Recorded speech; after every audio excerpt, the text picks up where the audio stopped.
Despite the Celts being thought of as a people predominantly Western European, such as the Gauls and Britons, the Celts were, in reality, a much more widespread group, with communities reaching as far east as modern-day Turkey.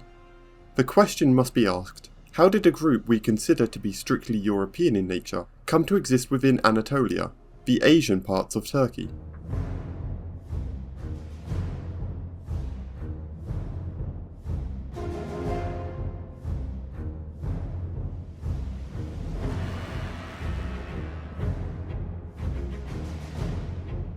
To understand how these Celts came to live in such distant lands, we must first understand the origins of the Celtic peoples.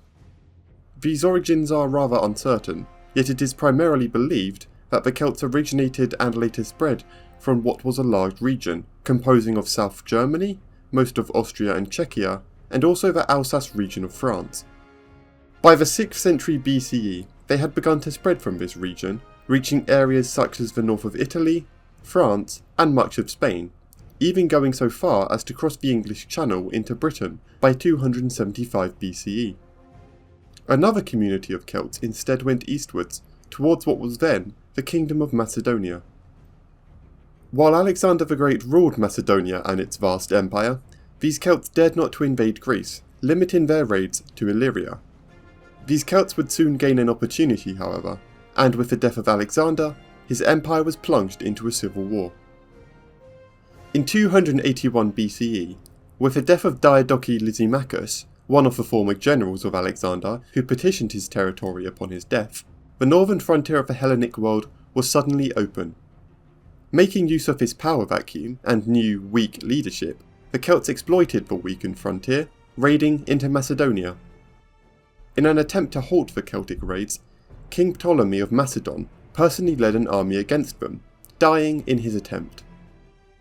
Despite this, the Celts were well aware of drawing the full might of the Greek world against them, halting their expansion before entering the heartland of Greece itself, and so the Celts turned around and proceeded to settle in previously conquered lands.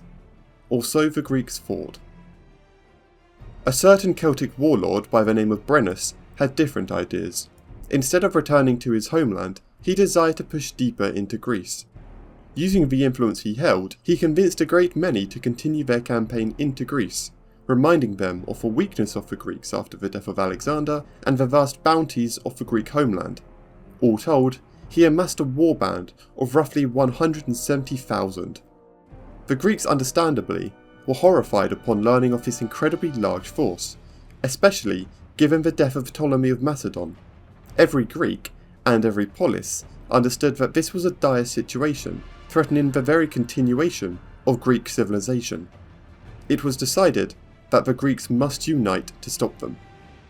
At first, they tried to stop them in Thermopylae, a narrow road between mountains and the sea, where a small army could prevent a large army from entering Greece, earlier used by the Greeks to halt the Persian advance during the Persian invasion of Greece, featuring a certain King Leonidas. Here, a collective Greek army of around 30,000 soldiers and mercenaries tried to put a stop on the Celtic advances. At first, the Greeks held the path due to their superior tactics and weaponry.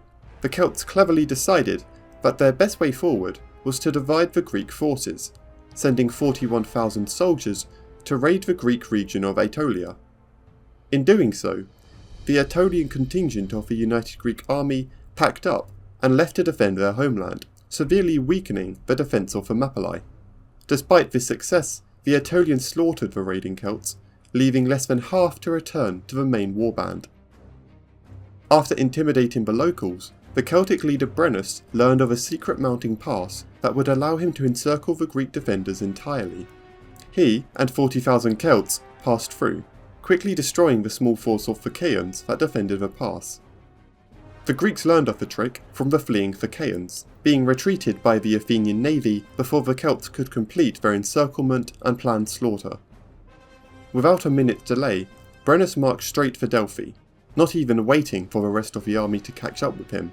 Upon reaching Delphi, Brennus met not only a defending Greek army, but also the wrath of the gods. All the ground where the Gaulish army was quaked violently nearly all day long, with continuous thundering and lightning. The Celts were dumbfounded by this lightning, and unable to hear when orders were given, Flashes from heaven would strike not only a man down, but set fire to other men and their shields all around him. The Celts were constantly harassed from all sides, with the arrival of the main army only a day later being unable to relieve them, their morale being so low that it was decided a full-scale retreat was the only option. Brennus was injured severely in the frenzy, and overwhelmed by the pain of his wounds, he decided that there was only one way forward for him, and promptly impaled himself upon his dagger. After the disastrous campaign, little was left of the Celts.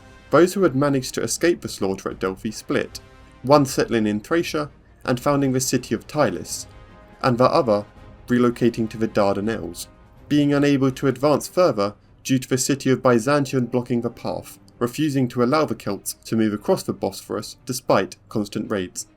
It appeared fortune favoured the Celts, however, as in 278 BCE a civil war broke out in the Greek kingdom of Bithynia, located across the Bosphorus from Byzantium.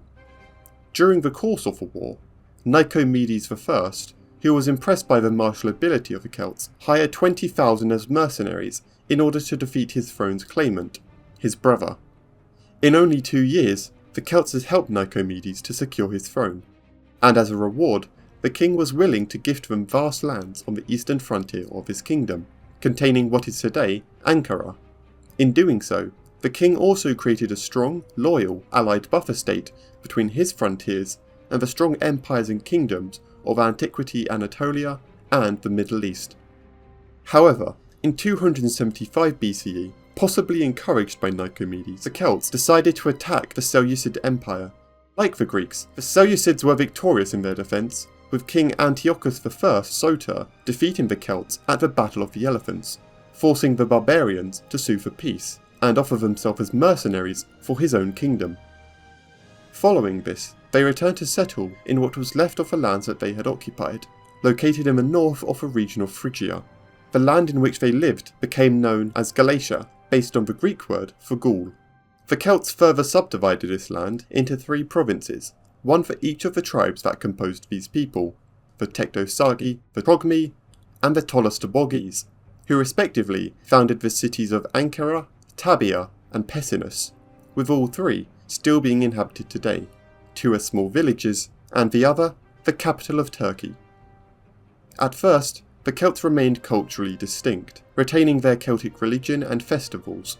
As with many migrators, however, the Celts would soon find themselves adapting to the local custom, adopting the Greek pantheon as their new religion, and becoming so Hellenized that they would become known as Greek Gauls to Roman contemporary writers. Special thanks to our Imperator level patron, Fernando Lopez Ojeda. As always, thanks for watching. Be sure to like and subscribe for more great historical content, and feel free to check our Discord and Patreon, linked in the description below.